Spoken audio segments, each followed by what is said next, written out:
શું તમને લાગે છે કે મહાશિવરાત્રી ફક્ત શિવજીના લગ્નની રાત છે? ના, આ એ રાત છે જ્યારે બ્રહ્માંડ નાશ થવાના કગાર પર હતું અને મહાદેવે બધાને બચાવ્યા. દ્રશ્ય 1. બ્રહ્માજી: હું સૃષ્ટિનો રચયિતા છું, સૌથી મહાન હું છું.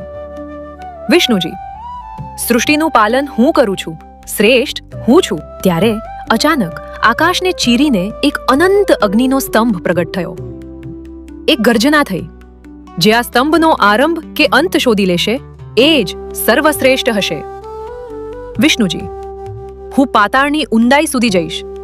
વરાહ રૂપ ધારણ કરે છે. બ્રહ્માજી: હું આકાશની અનંત ઊંચાઈ સુધી ઉડીશ. હંસ રૂપ ધારણ કરે છે. હજારો વર્ષ પસાર થઈ ગયા. વિષ્ણુજી પાછા આવ્યા. વિષ્ણુજી: હું અંત શોધી શક્યો નથી, હું મારી મર્યાદા સ્વીકારું છું. પણ બ્રહ્માજી, મેં અંત જોઈ લીધો. ત્યારે અગ્નિસ્તંભ ફાટી નીકળ્યો. કાલભૈરવ પ્રગટ થયા. કાલભૈરવ: જૂઠનો દંડ મળશે, અને બ્રહ્માજીનું 5મું મસ્તક અલગ કરી દીધું. એ જ અગ્નિનો સ્તંભ શિવલિંગ હતો. અનંત, અપરિમિત, સ્વયં મહાદેવ. દેવતાઓ કાંપી ઉઠ્યા. દેવતાઓ: પ્રભુને શાંત કરો. અને પહેલીવાર જળ અને દૂધથી અભિષેક કરવામાં આવ્યો. દ્રશ્ય 2. સમુદ્ર મંથન થયું.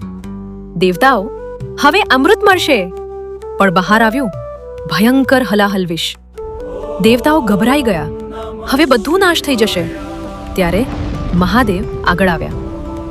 શિવ: આ સૃષ્ટિ મારી છે, હું એને બચાવીશ. તેમણે વિષ પી લીધું.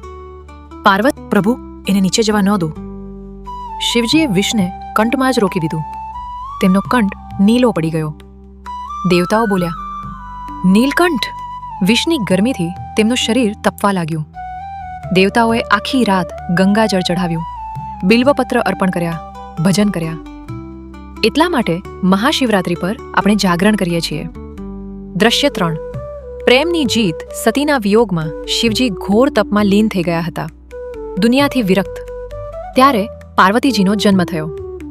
જ્યાં સુધી હું શિવને મેળવી ન લઉં ત્યાં સુધી તપ છોડતી નથી. હજારો વર્ષોની તપસ્યા. આખરે શિવજીની સમાધિ તૂટી. શિવજીએ આંખો ખોલી અને એ જ રાતે વૈરાગી શિવ દુલ્હા બન્યા. શિવ અને શક્તિનું મિલન થયું.